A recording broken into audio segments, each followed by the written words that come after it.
आपका मेरे इस चैनल पर स्वागत है जिसका नाम है गोल्डी कुमारी। अपने इस चैनल पर मिस्टर रॉबर्ट कियोसाकी की book rich dad poor dad से संबंधित वीडियो को बना रही हूँ। ये बुक मैं आजकल पढ़ रही हूँ। अब तक मैंने इसकी प्रस्तावना, रॉबर्ट की फेवरेट कविता और सबक 1 और अध्याय 1 को पूरा अपलोड कर दिया है।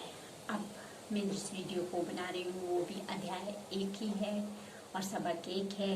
वो है अध्याय 1 का सार। तो सबक नंबर 1 कि अमीर लोग पैसे के लिए काम नहीं करते हैं। इसका सार 9 साल की उम्र में ही रॉबर्ट कियोसाकी और उनके बचपन के मित्र को एक सहपाठी के बीच हाउस पर इसलिए आमंत्रित नहीं किया गया क्योंकि वे एक समृद्ध स्कूल में पढ़ने वाले गरीब बच्चे थे। उनके गरीब डैडी एक शिक्षक थे और अच्छे पैसे कमाते थे, लेकिन महीना चलाने के लिए हमेशा जूझते रहते थे। जब उन्होंने यह सलाह दी कि जाकर पैसे बनाओ तो रॉबर्ट और उनके मित्र माइक ने यह काम सचमुच करने की कोशिश की। उन्होंने टूथपेस्ट के खाली ट्यूब के लिए, जो उस वक्त जस्ते से बनते थे, उन्होंने उन्हें पिघलाया और नकली निकल बनाने के लिए एक प्लास्टर के सांचे का इस्तेमाल किया। रॉबर्ट के डैडी ने उन्हें जल्दी ही सही राह पर पहुंचा दिया।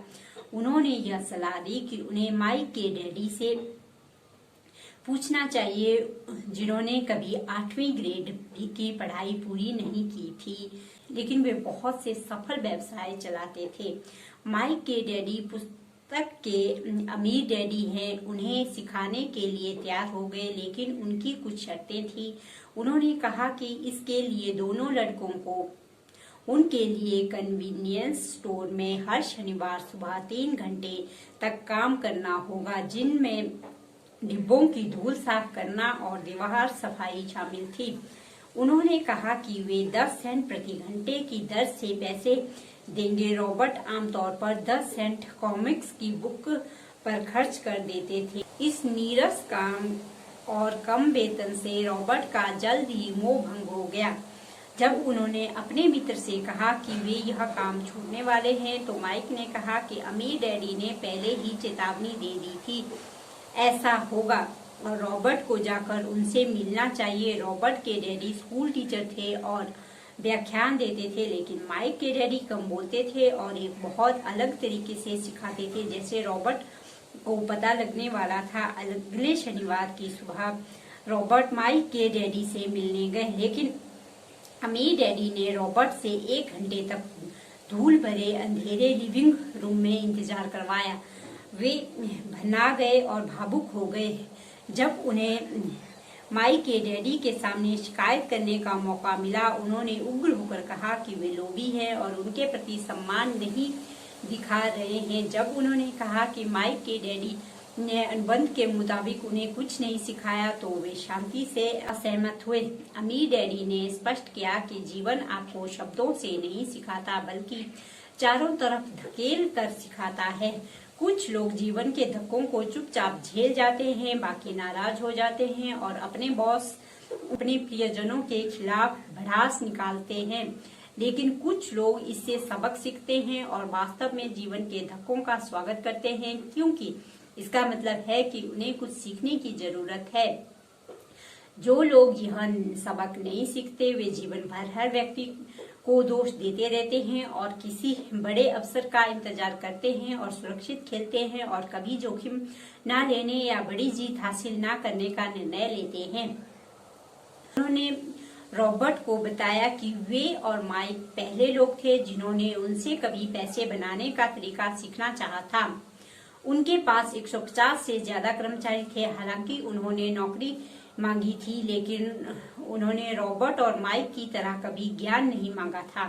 इसलिए अमीर डैडी ने जीवन की तरह सिखाने की कोशिश में लड़कों को थोड़ा आसपास धकाया। रॉबर्ट ने पूछा कि उन्होंने क्या सबक सीखा, सिवाय इसके कि अमीर डैडी ओछे थे और कर्मचारियों का शोषण करते थे। अमीर डैडी ने इस बात पर उन्हें चुनौती दी और कहा कि ज्यादातर लोग दूसरों को दोष देते हैं, जबकि वास्तव में उनका नजरिया ही समस्या होता है। समस्या को कौन सुलझाएगा? उनका मस्तिष्क।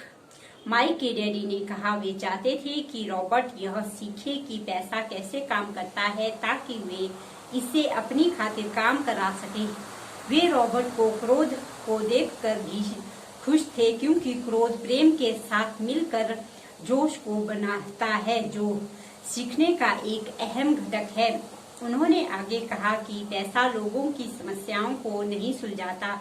कई लोगों के पास भारी तनख्वाह वाली नौकरी तो होती है, लेकिन इसके बावजूद वे पैसे की समस्या से घिरे रहते हैं, जैसे रॉबर्ट के गरीब डैडी, क्योंकि वे यह जानते ही नहीं कि पैसे से अपने खातिर काम कैसे कराएं। उन्होंने कहा कि अगर रॉबर्ट ने यह सबक अभी नहीं सीखा तो उन्होंने 10 सेंट प्रति घंटे की नौकरी में जो महसूस किया, यानी निराशा और यह महसूस करना जैसे यह वेतन काफी नहीं है, वैसा ही वे जीवन भर महसूस करते रहेंगे। उन्होंने रॉबर्ट को टैक्स की अवधारणा बताई और यह स्पष्ट किया कि गरीब और मध्यम वर्गीय लोग सरकार को उन पर टैक्स लगाने की अनुमति देते हैं, लेकिन अमीर नहीं।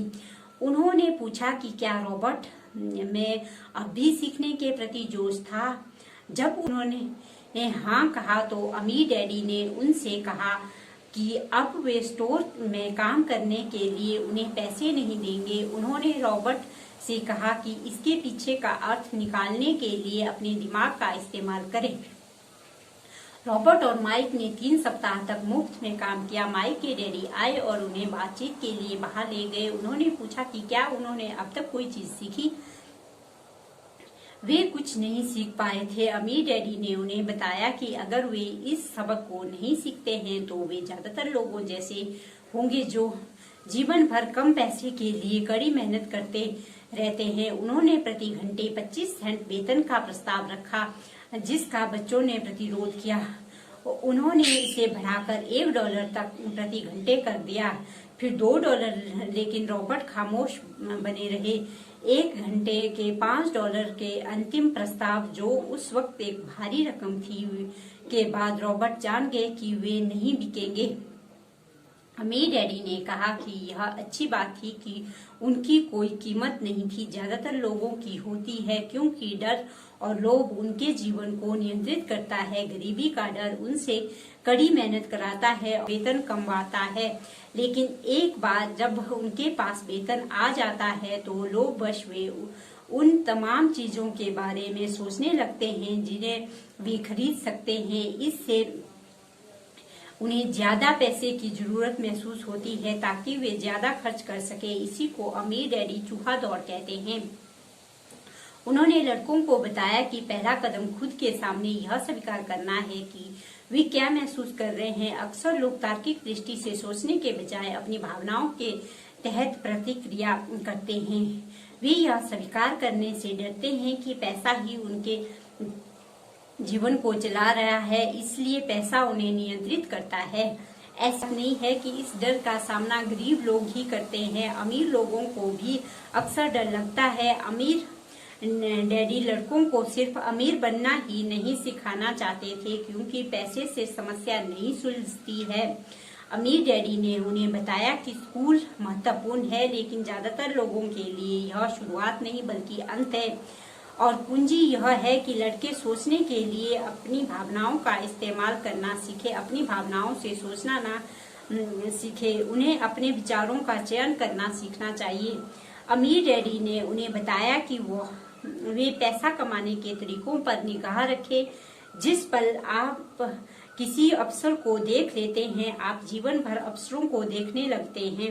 लड़कों ने ऐसा ही किया। जल्द ही उन्हें एक लाइब्रेरी बनाने का अवसर दिखा, जहां बच्चे प्रवेश शुल्क देकर 2 घंटे में मनचाही कॉमिक्स बुक पढ़ सकते थे। बिना बिक्री कॉमिक्स बुक जो कन्वीनियंस स्टोर में फेंक दी जाती थी। उन्होंने भारी मुनाफा कमाया और लाइब्रेरी का यह व्यवसाय 3 महीने तक अच्छी तरह चला, लेकिन फिर लाइब्रेरी में फसाद होने की वजह से इसे बंद करना पड़ा, लेकिन उन्होंने अपनी अनुपस्थिति में पैसे से अपनी खातिर काम कराने का पहला सबक सीख लिया था। वे ज्यादा सीखने के लिए तैयार थे और माइक के डैडी उन्हें सिखाने के लिए तैयार थे। बाएं गोलार्ध का पल। ऊंचे वेतन वाली नौकरी के बावजूद रॉबर्ट के गरीब डैडी जैसे लोग खर्चा चलाने के लिए हमेशा संघर्ष करते रहते हैं। बाएं गोलार्ध का पल हटाई जाने वाली कॉमिक्स बुक को एक नए सृजनात्मक तरीके से देखने की बदौलत उन्होंने व्यवसाय का एक अवसर बना लिया। अवचेतन पल। लोग डर और लोभ की भावनाओं को अपना जीवन चलाने देते हैं। अध्याय 1 का सार और सबक नंबर 1 का सार जो मैंने आपको पढ़ के सुना दिया है। उम्मीद है आपको अच्छा लगा होगा और इसमें जो कुछ भी है आपको समझ आएगा। आप इसे खुद इसका विश्लेषण करेंगे और अपने जीवन में उतारेंगे ताकि अपने और अपने बच्चों की पैसों से संबंधित समस्या को हल कर सकें।